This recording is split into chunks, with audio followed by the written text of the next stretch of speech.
அதுவும் நான் இந்த நேரத்தில் எல்லா மதமும் ஒரே மதம் என்று நினைக்கக்கூடிய மனிதன் நான் இருந்தாலும் கூட, ஆனால் வரக்கூடிய தீவிரவாதிகள் அப்படி நினைக்கல.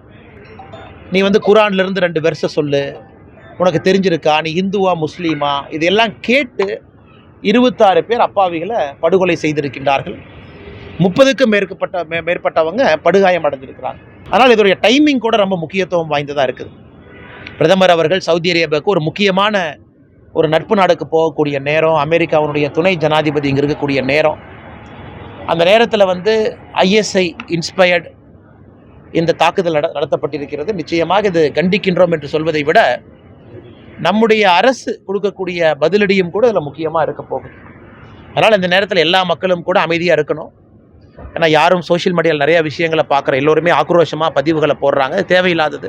அதனால் அரசு நிச்சயமாக இதற்கு என்ன பதிலடி கொடுக்கணுமோ, எப்படி கொடுக்கணுமோ, எந்த நேரத்தில் கொடுக்கணுமோ கொடுப்பாங்க. நாளைக்கு நான் காஷ்மீர் போகிறதா புக் பண்ணியிருக்கிறேன், வர்ற ஜூலை மாதம் அமர்நாத் யாத்திரா நடக்குது, நான் போகணும்னு நினைக்கிறவங்க கண்டிப்பாக போகணும்.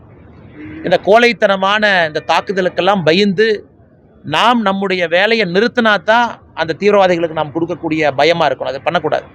எல்லோரும் நம்ம வேலையை செய்வோம். காஷ்மீருக்கு யார் போகணும்னு நினைக்கிறோமோ போகும். அந்த சகோதரி இன்றைக்கி பேட்டி என்ன கொடுத்துருக்காங்கன்னா, கொன்னுட்டு அவங்க கேட்குறாங்க, என் கணவரை கொன்னுட்ட, என்னையும் கொன்று, என் பையனையும் கொன்று, எங்களையே உயிரோட விட்டு வைக்கிறேன். அதுக்கு அந்த தீவிரவாதி சொல்கிறா, இல்லை மோடிகிட்ட போய் நான் கொன்னேன்னு சொன்னேன் அப்படின்னு. அதே போல் பேட்டி கொடுக்கக்கூடிய பல பேர் சொல்கிறாங்க, லைனாக நிற்க வச்சு இஸ்லாமிக் குரான் வெர்ஸு கேட்குறாங்க. சொல்லாதவங்கள 3 புல்லட் தலையில் 1 காதில், அதெல்லாம் சொல்கிறாங்க. சொல்கிறத வச்சு நம்ம சொல்கிறோம்.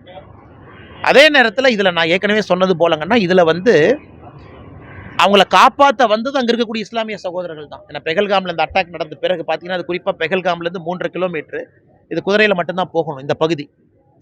அந்த பகுதியில் முதல் கட்ட சிகிச்சை உடனடியாக வந்தது அங்கே இருக்கக்கூடிய இஸ்லாமிய சொந்தங்கள் தான் வந்தாங்க. ஆனால் நாம் இதில் திரும்ப திரும்ப சொல்லுவது தீவிரவாதிகளுடைய மனநிலையை சொல்கிறோம். நமக்குள்ள நாம் இஸ்லாம் இந்து எல்லாம் சமம் தான், ஒன்று தான், நமக்குள்ள வேற்றுமை இல்லை என்றால் நினைத்தாலும் கூட தீவிரவாதிகள் மதத்தின் அடிப்படையில் தானே தீவிரவாதம் செய்கிறாங்க. அதைத்தான் நம்ம கண்டிக்கிறோம். அவன் நீ வெர்சு சொல்லுன்னு தானே கேட்குறான், அதைத்தான் நம்ம கண்டிக்கிறோம்.